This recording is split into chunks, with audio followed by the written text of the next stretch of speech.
Thanks for coming. Hope everyone's had a good show. We're obviously coming towards the end of it. I'd not seen Luke all day today, and I know he camped last night, so I was actually wondering whether he's going to be up here at all. But he is here, as is Dr. Belinda Kemp as well. So I'm going to introduce them in a minute, but I just wanted to start with just a quick intro about why we're here. So I'm from VineWorks. We're a contractor to the UK vineyard industry. We establish vineyards, we manage vineyards, we have a retail business where we sell materials to vineyards, and our focus for establishment and management isn't to push clients down a regenerative agriculture route, but we are very interested in it, and we've been coming to Groundswell for quite a few years. We have various expertise in the business with organics and biodynamics and sustainability, so we're interested in it, but we're very much client-led. And the reason for being here to talk about with a rather provocative title of regenerative viticulture that we've got here about the truth is because we want to explore with Belinda and Luke about what it actually means at the moment for the UK. Because, as I said, being client-led as a contractor, we want people to, if they want to know more about it, we want to be able to give them the guidance, but we can't say for certain what the outcomes are looking like.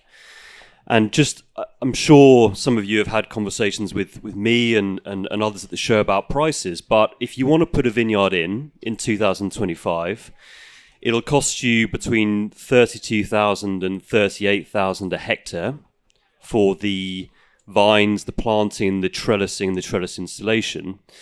You've probably got another £1,500 a hectare on top of that for ground prep.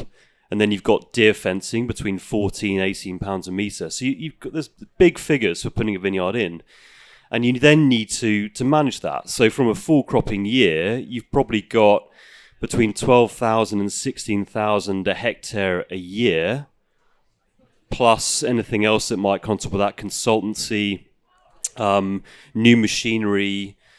And then in terms of your return, that fruit that you're either producing for your own wines or to sell, that fruit's worth between £1,800 and £2,500 a tonne, depending on the year and depending on the contract. So there's a lot of money that's there. And when clients talk to us about other non-conventional ways of managing their vineyard, we need to go back to the facts and what we can tell them about how to proceed without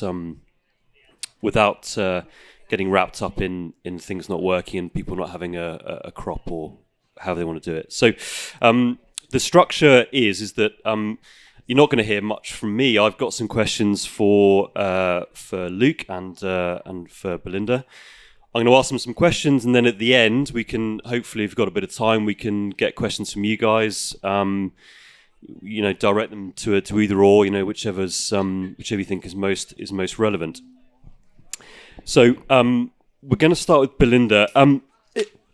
Dr. Belinda Kemp. She's the group leader at NIAB. They have a stand here. They are the National Institute of Agricultural and Botany Trust. Not really, but we're going to go with NIAB. NIAB, yeah. Just NIAB, yeah. And she is providing scientific leadership in viticulture, oenology research, and the development of the Wine Innovation Centre. And she may elaborate a bit more about that. And although I'm going to start with questions for Belinda, I'm just going to introduce Luke because he might jump in as well as we go through. Luke is an experienced viticulturalist based in the southeast of England, and he is the managing director of Everflyht. Yes, kind of. But he started on the vineyard at Everflyht, so, and that's very much where his heart is, I'm sure. But again, he can expand on some of his experience there. And just back to myself, so I'm the head of vineyard establishment at VineWorks. My role at VineWorks is purely in vineyard establishment. We establish over 30 vineyards a year, many different varieties, different styles, different spacings, all around the country. So we do quite a bit and got quite a sort of diverse reach. So we're going to start with you, Belinda, if you're ready. So, Yep. Has there been any research specific to the UK viticulture industry that's published that we can use? Okay, so as in terms of published already, there is some with regards to things like wildflowers in vineyards. There's 3 teams in the UK who are working separately on wildflowers in vineyards. There's a study. Well, we're currently studying cover crops in vines with a number of vineyards. With a number of UK vineyards. That's not published yet. And there is some regen ag studies. Like a couple of weeks ago, there was a study out from Leeds University on biochar in the East Midlands. It wasn't on vineyards, but it's probably useful to the people in East Midlands. And that's one of the challenges here with regards to viticulture, is that we don't have enough evidence-based data enough to be able to make decisions and things like that. And I think Luke's going to touch on some of that a bit later, aren't you? Yes. Yeah, I think what and obviously the reason for being here, and then some of these questions that we're putting to you, I think what people who have vineyards and what people who have vineyards, it's a little bit easier for them because they can give over a block to trials. So much of the general and broader concepts around regenerative agriculture, if they have got the budget and the willingness, then they can say that block of Chardonnay 548 is in that part of the vineyard, and we've got the same Chardonnay 548, same clone rootstock combination in a different part of the vineyard.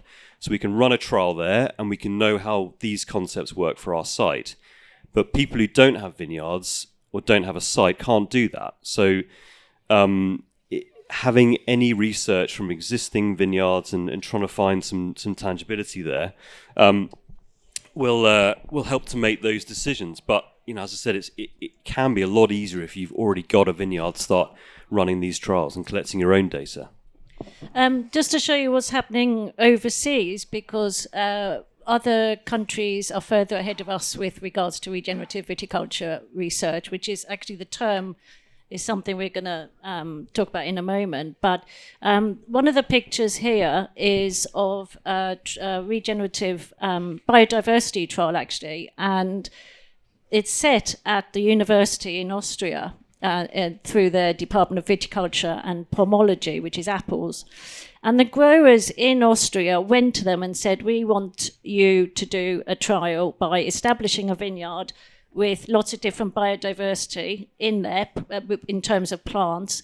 And we want you to look at the insects and the plants and what the plants give. And they gave a list, and the whole experiment was co-designed between the growers and the scientists. And this is the sort of idea that we need to be, in my opinion, we need to be doing, is to be working with growers. What do you want us to do? We design it because we're the scientists, and we incorporate what you want, what the growers want in it. So the focus here is on the biodiversity, but you can see the new planting. No, but it's going to be hard to find a vineyard who wants us to do that on their newly established vineyard because of the risk, but we can do that in ours. And that's why we have a research vineyard. Over here on the other picture, you'll see a long tunnel, and that's a rhizo lab. And up until recently, it hasn't really been used a lot in the last few years, but the BBSRC sort of tidied it up and put some money into it in 2013. And we've planted it with vines, and we can go underneath and we can open a window and take a sample, and we can look at it and we can watch the vineyard roots growing. I mean, it's going to take a few years. It was only planted last year. But we can see what's happening below ground and above. Okay, some very excited people here in the front, sorry. I'm so chuffed to see her face. But it's going to be really, really cool. And we've planted it with different Pinot Noir and Chardonnay clones and rootstocks to be able to look at the difference between rootstocks and that aspect. and that aspect of it. So what we can do with that is we can do something underground to the roots, or we can do something on top to the canopy management to see the effect on the root system below. So at the moment, we're growing them, and then we can now start using it for experiments in a year or two, a couple of years. So there are things we can do together, industry, with scientists, and we haven't even touched on what's possible really here in the UK. Okay. And obviously vineyards and viticulture in the UK, winemaking in the UK is it's big now. Like it's going through a rapid expansion. The wines are great. They're gaining international recognition. So we know that viticulture is becoming a very a big industry for the UK. But we're by no means the first fruit to be grown here. So is there anything that we can learn from other perennial crops, top fruit that we could use to make a start in viticulture? Yeah, but there's a massive challenge here, and I've heard it mentioned a couple of times here. Is we make wine we're not harvesting and sending it off and selling it straight away. We're actually growing grapes to make wine. So we need to know about the grape chemistry, what any effects can have on fermentation and flavours. On aging is really important, which is long-term trials again. And that aspect of it. So we do need to remember that. It might not have any effect at all, but we need that evidence to be able to say that a particular treatment or regen approach is having a negative effect or a positive effect or no effect. That's all. Yeah. Okay. And is there anything? Is region specific research important in the UK? We're not a big country, but there is a lot of difference between grape growing in different parts of the country. Do we need to start with something more central just to get going, or should we be looking at other regions, other academic institutions in different parts of the country? There's a number of answers to that question. One is wine style cultivars, the different cultivars grown, different wine styles that are made from them. And the different regions, particularly we've heard a bit about East Anglia or particular Essex, who are making the still wines, and they're really heavy clay soil. So their approach is going to be different to somebody on a chalky soil, and therefore we need to include all of those.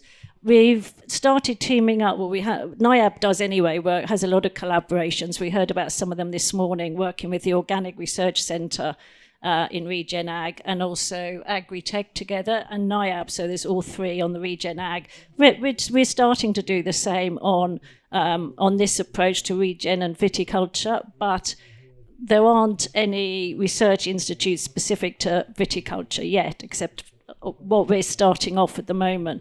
But there are people around who can feed into it. But we really need these sort of decisions have to come from growers. It has to be just as regen is grower-led, then the research has to be grower-led as well. Otherwise, we're not doing what you want us to do. The other challenge we've got is where the funding is. And that's always going to be a challenge in anything you do with research. So one of the advantages of NIAB is that they've got decades and decades, decades and decades of experience in applied science. And everyone's applied scientists, that's the other thing.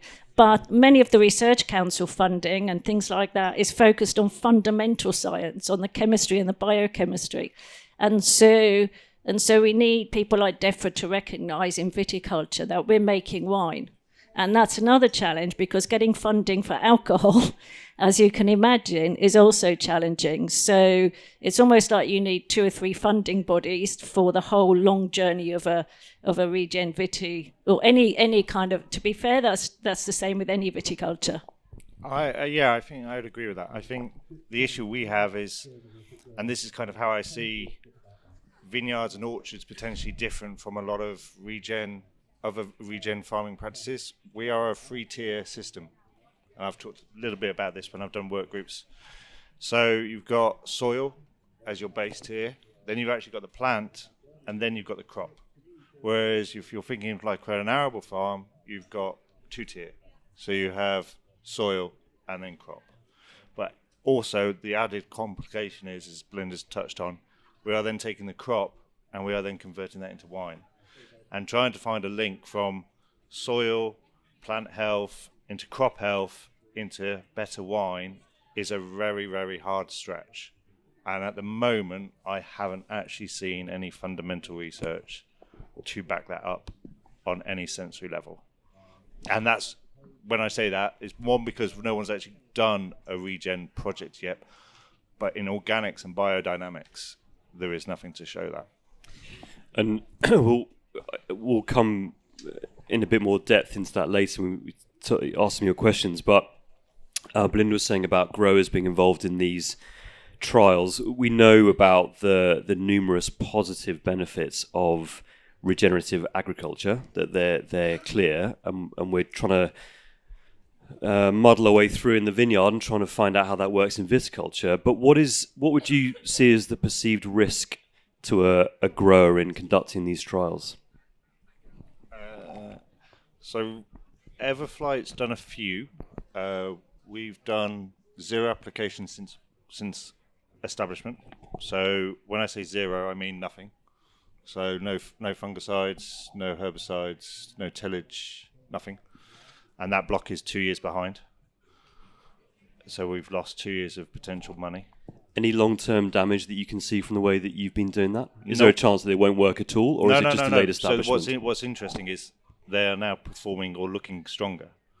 So there is something that we might look at in terms of root health going forward. So yes, we've lost 2 years, but potentially the plant is actually stronger for it.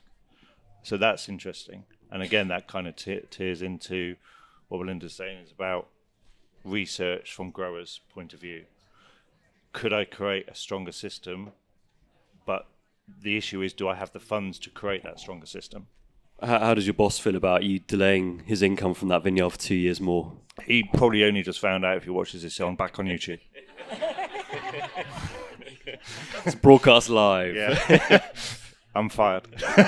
Yeah. No longer general manager. Yeah. Okay, and just to move outside the UK, then there are your experience is you've come to the UK from Canada, and that not to lead in to say that this is where this question's going, but is there any other regions that have got research in regenerative viticulture that we can use now? So there's tons of it in the different practices or principles, let's say practices within regenerative viticulture. But, and this is going to come down to something else that Luke and I have been talking about, no one uses regenerative viticulture as a term in viticulture. No scientist will use it because there's no definition. So we have a group of 20 scientists from around the world who work in viticulture in topics within regenerative viticulture. And because and we're working together on putting some projects and things together at the moment, and 2/3 of them won't use the term. They won't use the term because there's no definition and it's not clear. And yet these are scientists around the world who work in mycorrhizal fungi and have done for several decades and things like that. So it's that's a little bit of a challenge. So my answer to you is yes, there's lots of work within the different aspects of soil, not to the point of grapes and wine, as Luke said. How much is relevant to the UK is very little because we rain so much. That's a massive challenge. And also a lot of it is hotter countries where they're growing red grapes, and we're focused more on sparkling, although there's still wines coming through. So there's a few challenges there. So in answer to your question, yes, there is, but not under the term. You can't Google search regenerative viticulture in Google Scholar and get massive hits. You'll get regenerative ag used, which is interesting, in place of regenerative viticulture. I think at the moment, from what I've seen in studies, everything's kind of under the umbrella of sustainability, and then obviously you can probably take some of that and in theory apply it, but it won't come under the name regenerative. It'll come under the name sustainability. Or nature-based or environmentally nature-based, friendly, yeah. or vineyard ecosystem, or whatever else the scientists want to use.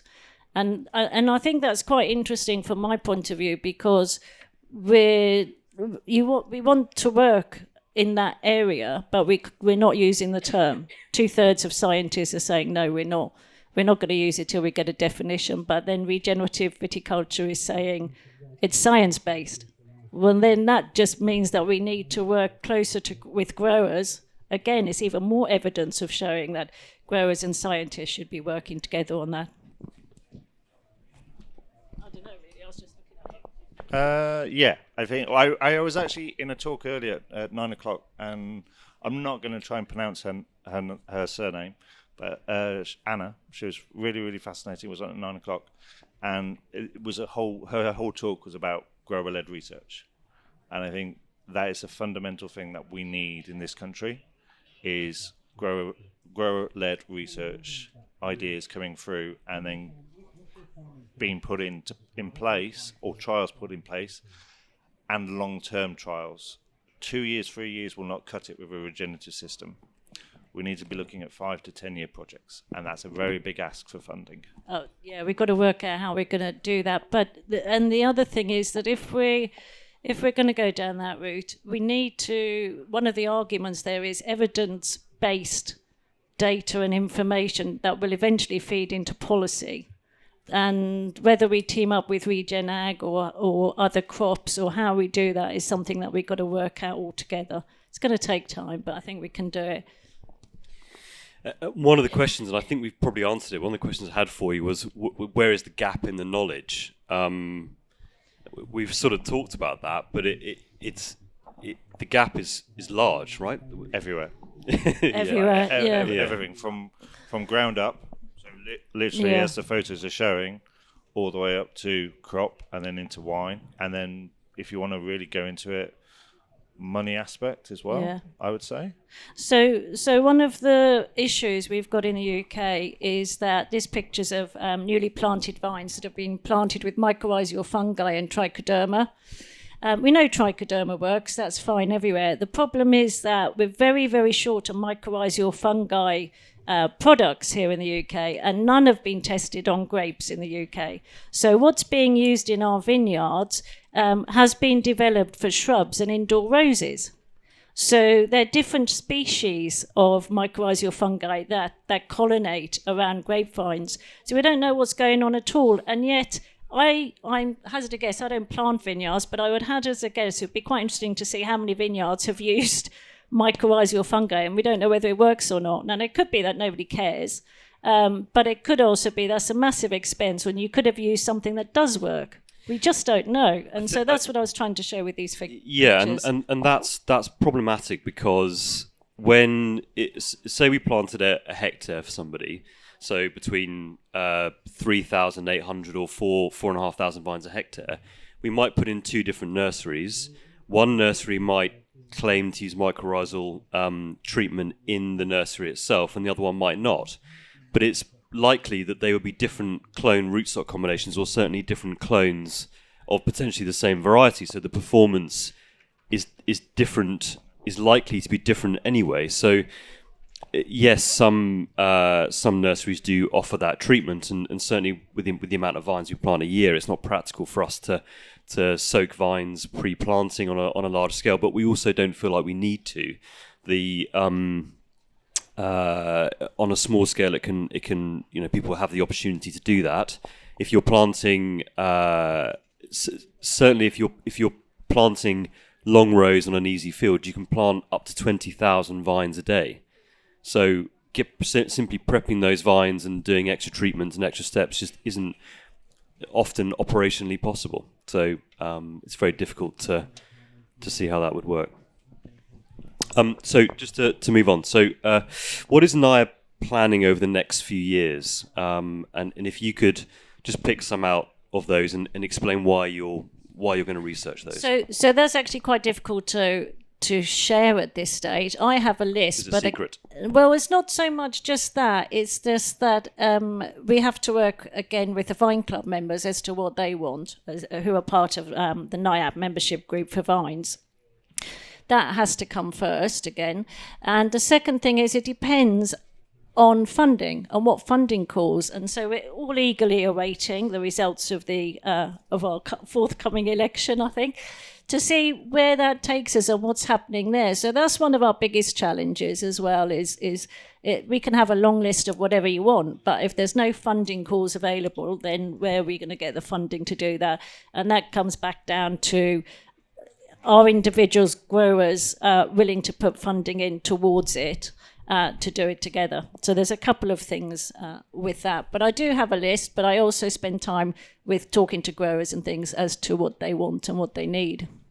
Yeah, and to your last question then, so what can the wider UK industry do to help you in these studies?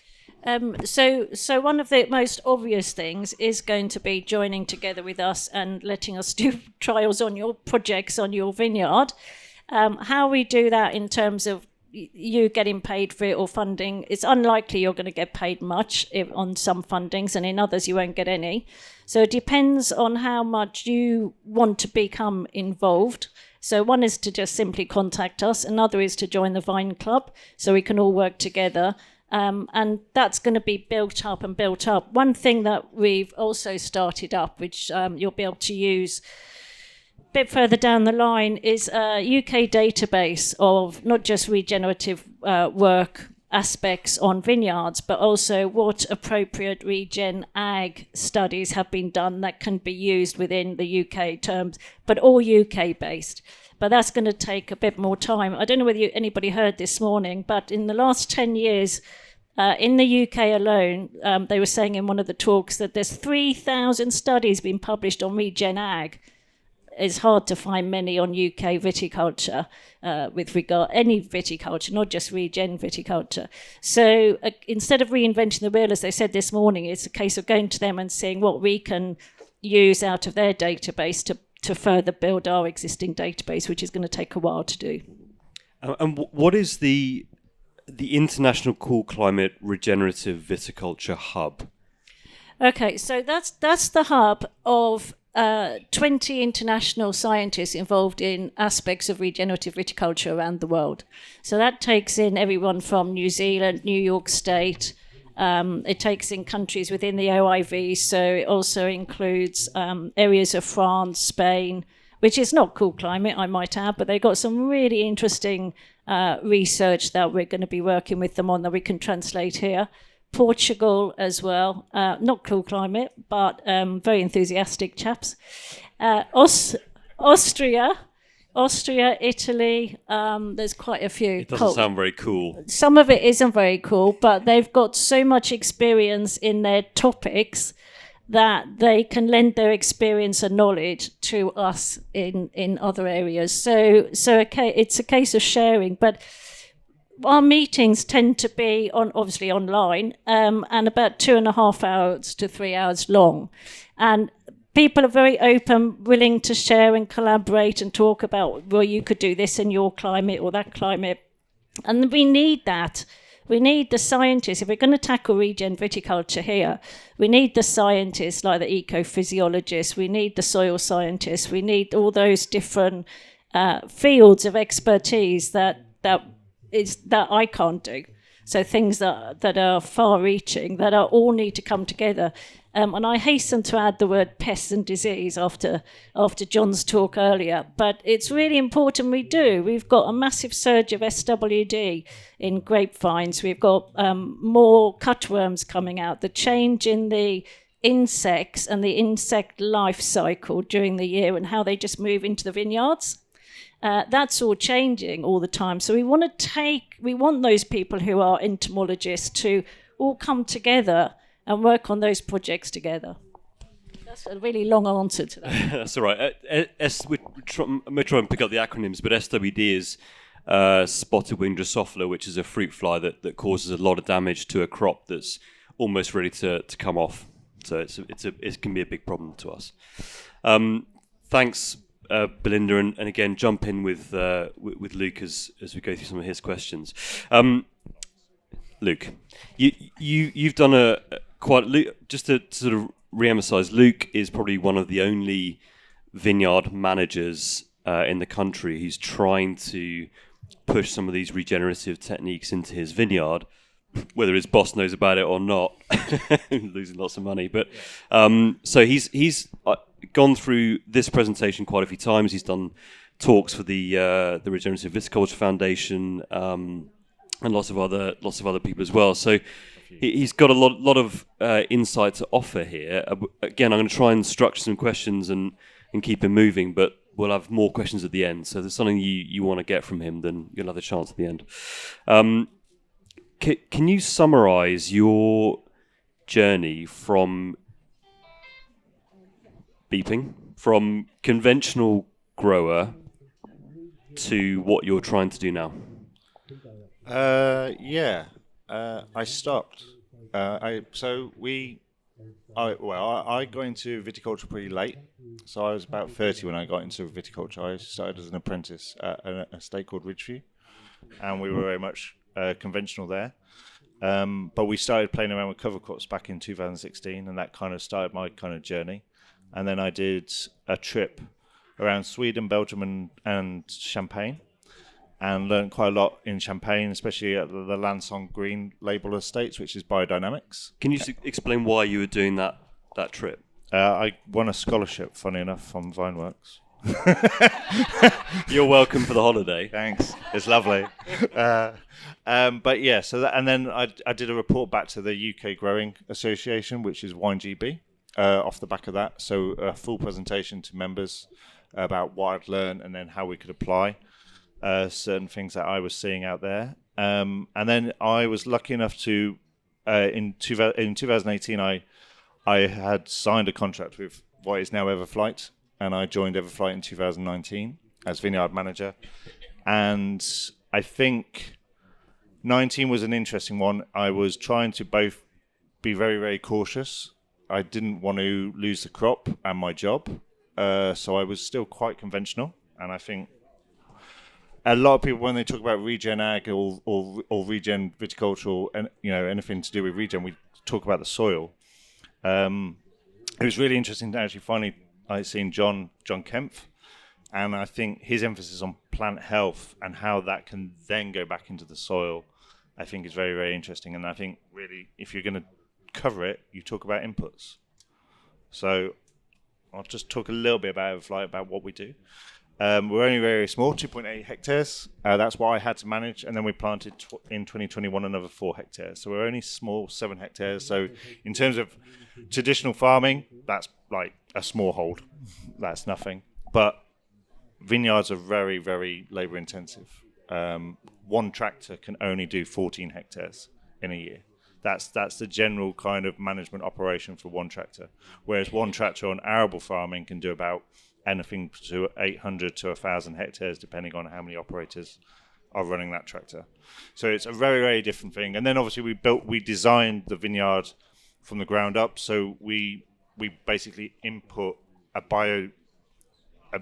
parcel of land about 3.5 hectares or about 3 hectares of the estate is given over to biodiversity. So that links back into Steiner, which I was actually learning about in 17 and 18, because I was actually, and don't get, it's not what it sounds, but I was living in a hippie commune in Westmeston for a year, and the person was the lead educator for Steiner in the country. So I learned a lot about Steiner at that point, and that kind of opened up things. So in 19, there were 2 red lines that I inputted straight away: no artificial fertilizer and no insecticide, and that was the 2 red lines. What just on the insecticide then, and I mentioned SWD and how much damage that can do. Not using insecticides, has there been any damage that's come as a result of that, or any crop loss that has come as a result of not using those? I think we definitely saw some potential light brown apple moth damage, which I don't think we have covered that. But light brown apple moth is a very big issue early on in the season, especially around flowering, and it can do damage to the clusters, and that can lead on to early botrytis. We have seen a reduction in that over year on year in terms of the damage coming through. So our botrytis levels are going down, because I believe we are letting the natural ecosystem rebalance. And that is, I believe, from lack of insecticide. With a question going back to SWD, yes, we had issues of it last year. Absolutely 100% we had it in the Meunier. We definitely had it in the Pinot Precoce.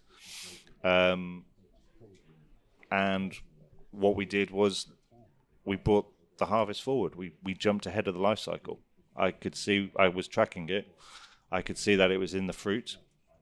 Now, and again, this goes back to some of the founding ideas about what regen is. Does that mean my plant was unhealthy, or does that mean my crop was unhealthy? Why did the insect go into that fruit? Was it because it was at 15 bricks? Possibly yes. Because when we are talking about sugar health or bricks in plants, we are talking about complex sugars. We are not talking about straight sugars of fructose and sucrose, which is where some people get confused. And that's why I'm saying about this tier system. There is very little understanding about a third tier crop, as I call it, about what the benefits of plant health and how it transfers into fruit, and then how we protect that fruit. You can have a very healthy plant, but there is still a lockup or a disconnect between that fruit, and we see that repeatedly. But reducing or completely removing insecticides, but then seeing a reduction in light brown apple moth numbers, what are you attributing that to? What single thing would you say that actually worked for that? I would say it's probably, well, I'm hoping that at some point we're potentially going to have some bat research done at Everflyht to show that the populations of bats are going up.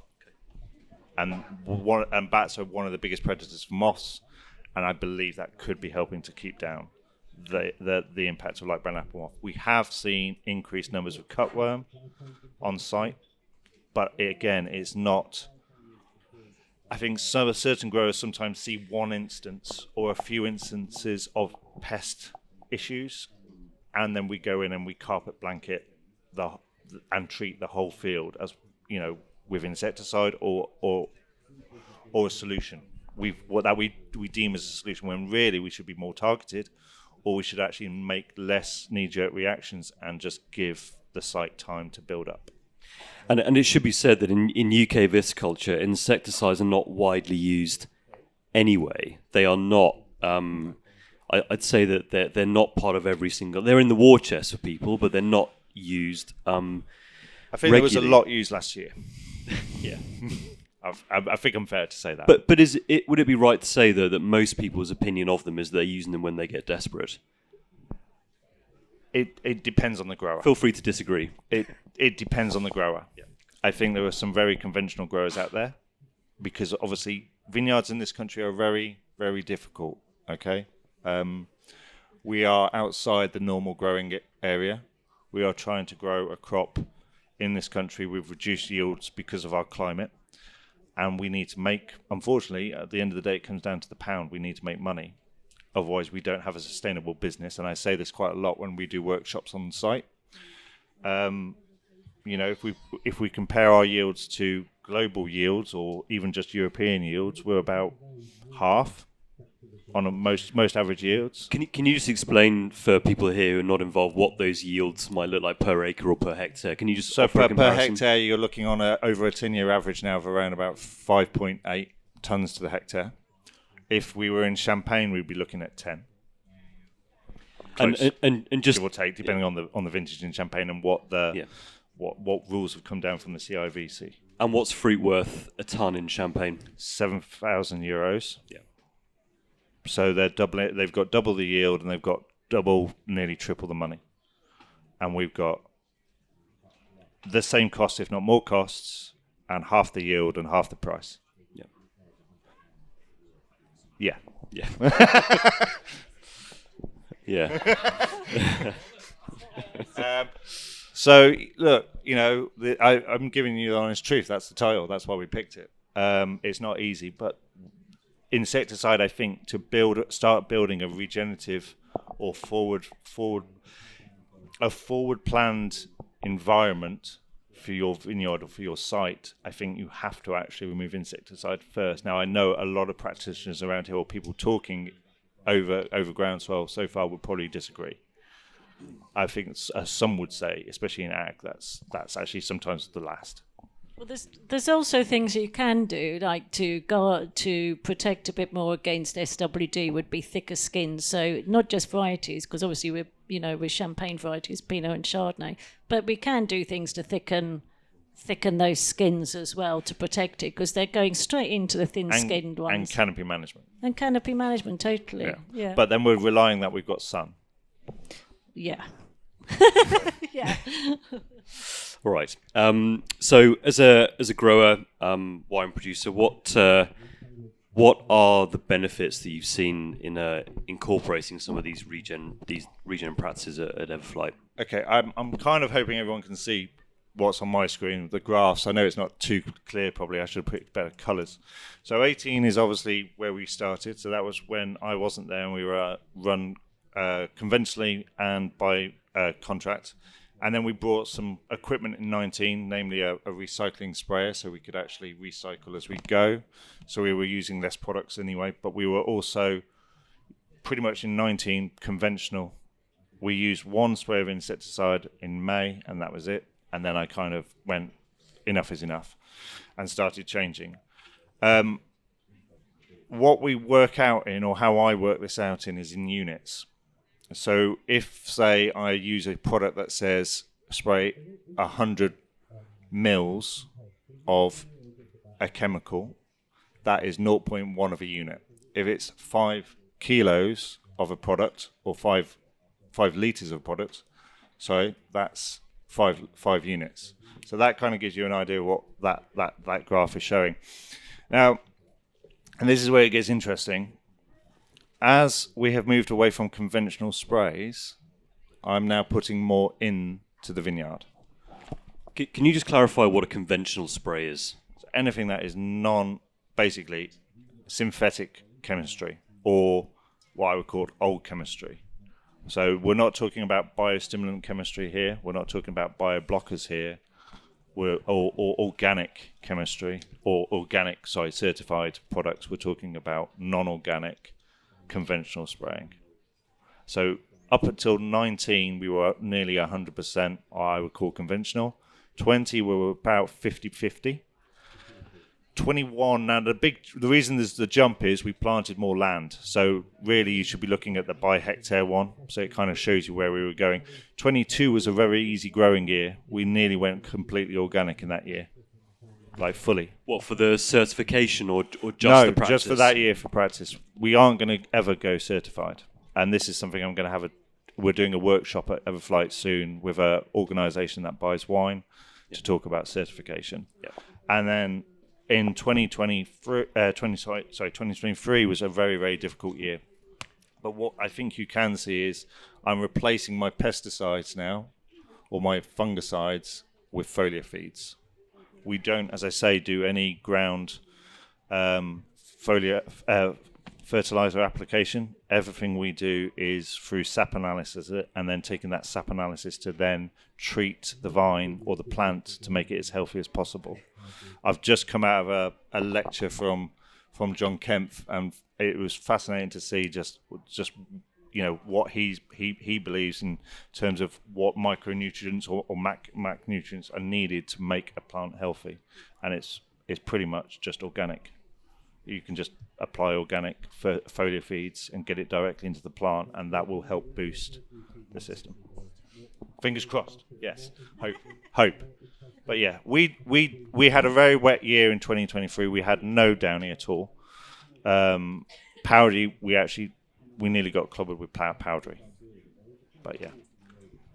So moving on from that, then what trials you're running trials in your own vineyard? What would you want to see? What are you planning to do, and then what would you want to see done on other sides? Trials. We've done a lot with cover crops. I think I'm coming to the end of trying to work out what works with cover crops. I think I might just go back to just letting it go and just seeing what comes. rather than forcing. I say that I've actually just put some in, but that we have a project with Bug Life. I don't know if anyone knows what Bug Life is, but it's a charity organisation that's lottery back funded, and they're doing a trial on mowing techniques and long grass areas as well as a cover crop area to see what kind of influence that has on pollinators. But I think, and this is going back to talking Belinda, I think what we need is trials on what actually helps a vine in terms of its health, and then how that leads on to what that interaction is back into the soil and then the crop. But more importantly for me is carbohydrates. I think we need to find out what really shifts the dial on carbohydrates within the plant. That's, yeah. And I'm not clever enough to do that. So, yeah. I know people who are. Yeah. Cool. All right, so we're probably drawing to the end of what I'm trying to extract from you, but where is, we're trying to put we're not being negative about regenerative agriculture and how it ties into viticulture, but we want to try and use tangible evidence to make decisions, which I think is what we're reaching between, certainly up here, and talking to both of you and looking at what studies are done and how we move forward. But where are we at the moment? What is UK regen viticulture looking like? I think sustainably wise, the UK is moving in the right direction. We have the Sustainable Wines GB now. I don't know how many members that has. It's a lot. It's real popular. Yeah. We are a member, and again, this goes back to our certification thing. We will not go certified with a non-visit certification system, because I believe that you have to see, like, if you're going to get audited, you need to see the whites of your eyes and see the vines and all of that. Like, it's got to be an on-site. I think sustainability is embedded now in the UK mindset of most growers and owners. I think the issue is, especially when we get into organics and biodynamics,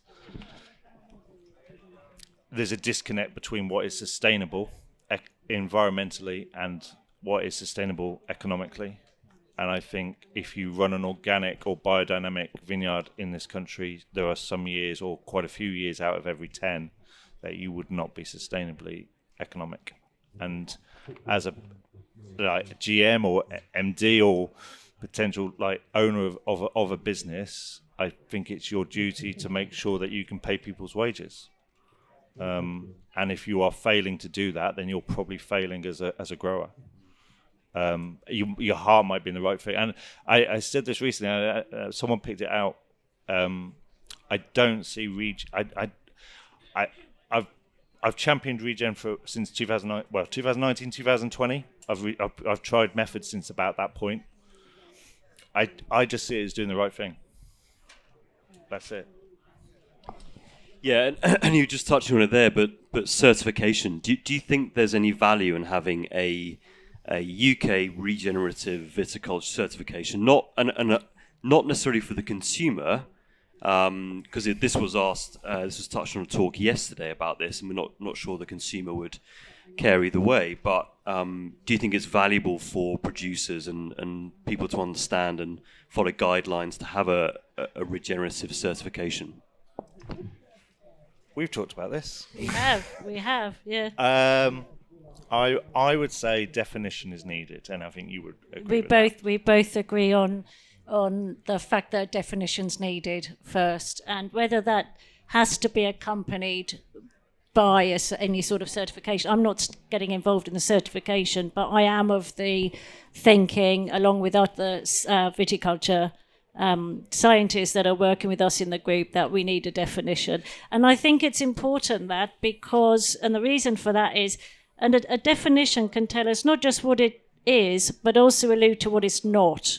Yeah. And I think you don't have to have a great big long definition, because that's meaningless. That becomes aims and objectives and a mission, and blah-de-blah.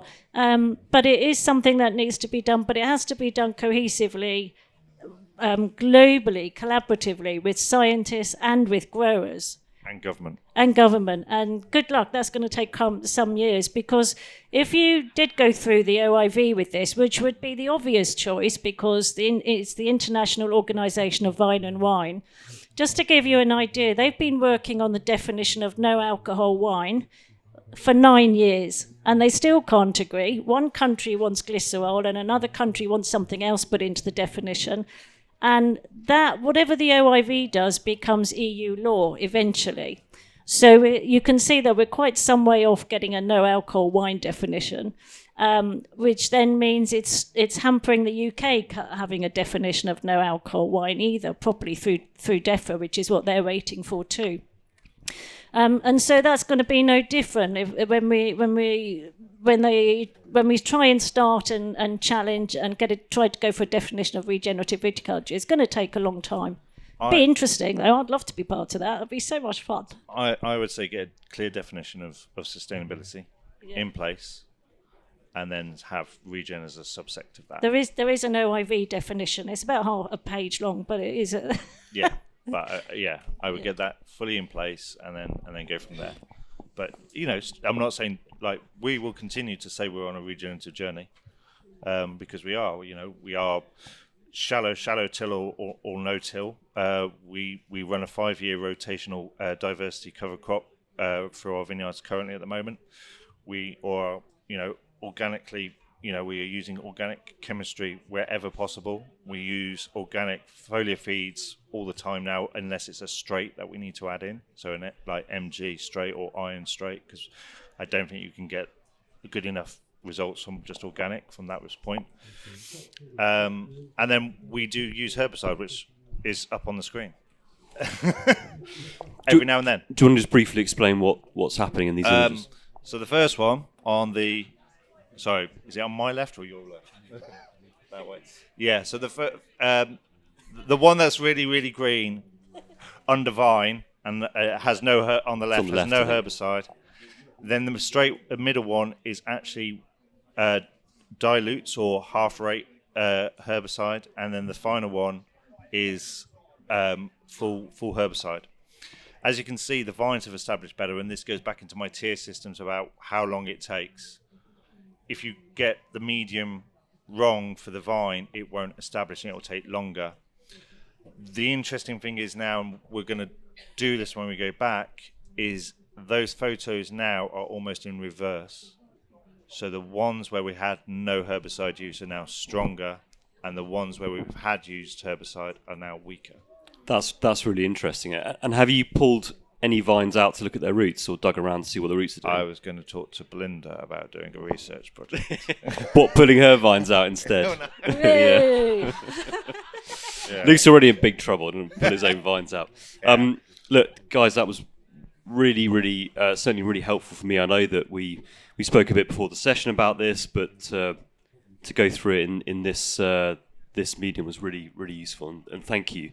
I think there's obviously plenty more to do, and hopefully we're in the right hands with you two for trials, for continuing the work, so that we can have some usable data for other people. Can I just add to that? I've had 3 coffees now, so I'm off again now. Just to say that I'd like to be able to get to the point where claims that are made accompanied by references to scientific papers that are proving that what is being said truly is the truth, and this is the study if you want to go and have a look at it. So we're backing it up with evidence. So if somebody makes a claim that says increases yield, let's see the data. It's there if you want to have a look, but if not, it's fine because it's been scientifically proven in a study. Well, that's what I'm after. You can come back in 10 years and show us. All right, we've actually got time for probably 1 or 2 questions. So if anyone wants to, now's the opportunity. Throw a hand up and far away. If not, gentleman just in the corner over there. Hi there. I was just wondering, my understanding is that bud break is becoming a bit of an issue. And I may have missed if you said anything about it at the beginning, because I wasn't here at the beginning. But is bud break a problem that you're having in terms of the crop breaking bud at the right time, or not? Okay.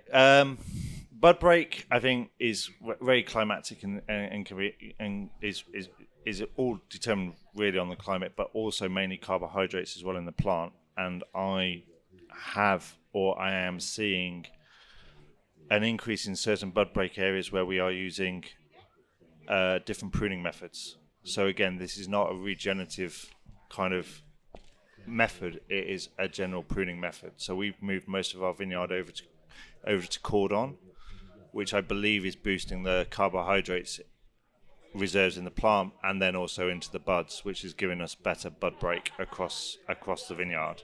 Whereas where we've got it on Gio, we have areas where there is poor bud break, and I'm still yet to work out exactly what it is. Again, I do not know yet. If there are products available to help you have your crop do bud break at the right time, would you use them? We do not use plant-based regulators, and I wouldn't. I think you're messing with hormones and chemistry. I sometimes think less is more. I bet you sell them, don't you? Well, I can come and speak to that afterwards. All right, I think that's it from us actually, and maybe one more. Yeah, we do. Yeah, fine. One more question then. Thank you. Hi, I actually have an interest as well.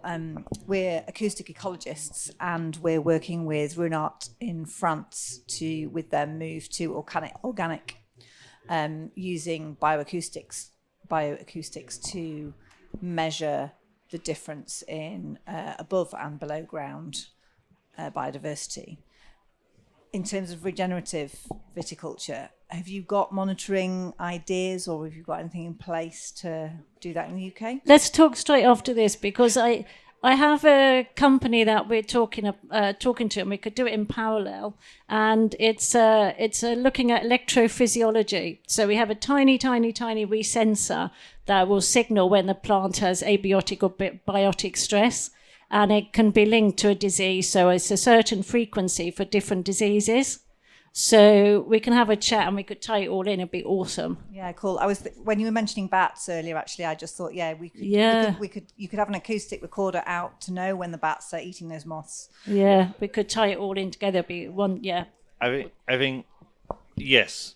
We bats are one thing, and trying to track bats is good. I think through an actual growing season, more practically, is sap analysis for us, but also soil analysis. So Soil Lab, they're actually here. They're just over there in, I think, east or west. And they do bacteria, fungi, nematodes, like a huge amount of data comes out from their soil profiles. And we're actually going to be doing some trials on cordon and Gio areas to see if the plant has interacted with the soil in different ways because of the potential of carbohydrates coming out, or producing more carbohydrates in the cordon area. So to see if that soil is more alive with certain fungi. We're also have a probe where you can listen to the soil to hear the fauna in it, and that's what some of the champagne houses are now using to It's our assess their project. soil I can health. see it. Do you want to do something in the UK? We're working with Jojo Vineyards actually in the UK as well. Oh. All right. Sorry, that was a bit of a sales pitch. I apologise, but it's relevant. New technologies and how we achieve the regenerative aspect of farming, whether it's vineyards or whatever else. Important. Great, thank you. Luke Spalding, Dr. Belinda Kemp, thank you so much for your time this afternoon. Thanks everyone for coming.